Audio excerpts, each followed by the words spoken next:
नमस्कार, आप देख रहे हैं डीटीवी भारत। मैं हूं अभिषेक मिश्रा। चिराग पासवान के निशाने पर अब तक चाचा पशुपति कुमार पारस हुआ करते थे, बिहार के मुख्यमंत्री नीतीश कुमार हुआ करते थे, लेकिन राम से हनुमान ने झटका क्या खाया। चिराग पासवान का मोहभंग मोदी से क्या हुआ, पीएम मोदी से क्या हुआ। चिराग पासवान अब लगातार बीजेपी से बदला लेने की कोशिश कर रहे हैं, बीजेपी को नुकसान पहुंचाने की कोशिश कर रहे हैं और बीजेपी के अंदर सेंधमारी कर रहे हैं। देर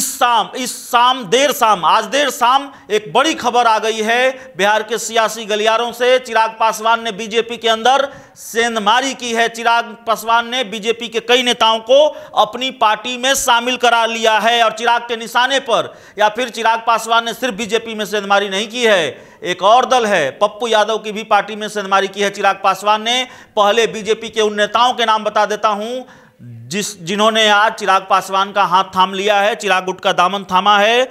बीजेपी नेता विवेक आनंद, ज्ञान रंजन वत्स, विकास कुमार झा, मंटू कुमार, अभिषेक कुमार, विवेक कुमार, रंजीत कुमार, पवन कुमार, रवि सिंह यादव, हिमांशु शेखर और इनके कई समर्थकों ने भी भाजपा का दामन थाम लिया है।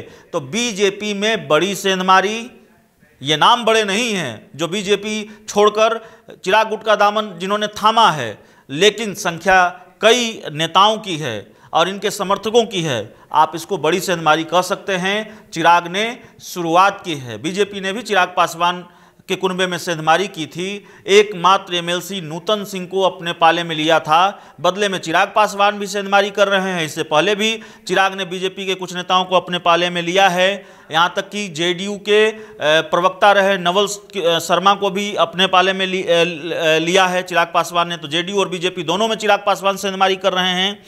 अब पप्पू यादव की पार्टी जन अधिकार पार्टी में भी चिराग पासवान ने सेंधमारी की है। चिराग ने जन अधिकार पार्टी के पटना महानगर महासचिव अनिल पासवान, शिवा पासवान, राकेश कुमार, रंजीत पासवान सहित दर्जनों कार्यकर्ताओं को लोजपा की सदस्यता दिलाई है। आप जानते हैं चिराग पासवान अपने आशीर्वाद यात्रा के लिए आज पटना पहुंचे। पटना एयरपोर्ट पर उनसे पूछा गया कि उनके चाचा भी बिहार यात्रा की तैयारी कर रहे हैं, क्या इससे उनको कोई नुकसान होगा। उन्होंने कहा कि कैसा नुकसान होगा और किस पार्टी के संगठन को वो बढ़ाना चाहते हैं, चुनाव आयोग तय करेगा कि लोजपा किसकी है। मुझे चाचा पशुपति कुमार पारस से कोई नुकसान नहीं है, उनको शुभकामनाएं हैं। तो चिराग पासवान बिहार की पॉलिटिक्स में एक्टिव हैं, बिहार में एक्टिव हैं, लगातार आशीर्वाद यात्रा पर हैं। आशीर्वाद यात्रा के साथ अपने दुश्मन दलों, जो उनके सियासी दुश्मन हैं, उन दलों में चिराग पासवान सेंधमारी की कोशिश कर रहे हैं। हालांकि जन अधिकार पार्टी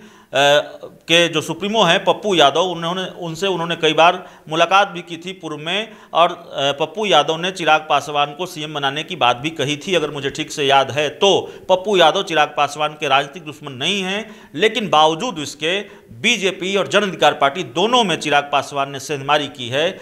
तो तैयारी हर तरफ से चुनाव की दिखाई दे रही है, चाहे वो बीजेपी की तरफ से हो, जेडीयू की तरफ से हो, चिराग पासवान की तरफ से हो, आरजेडी की तरफ से हो या फिर कांग्रेस की तरफ से हो। कांग्रेस में भी बड़े सांगठनिक बदलाव हुए हैं, बड़े सांगठनिक बदलाव के संकेत नजर आ रहे हैं। तो जाहिर है बिहार चुनाव के मोड में है। चुनाव होगा नहीं होगा, कब होगा, ये अलग बात है। तेजस्वी यादव ने कहा है, चिराग पासवान खुद ही कहते हैं बिहार में मध्यावधि चुनाव होंगे।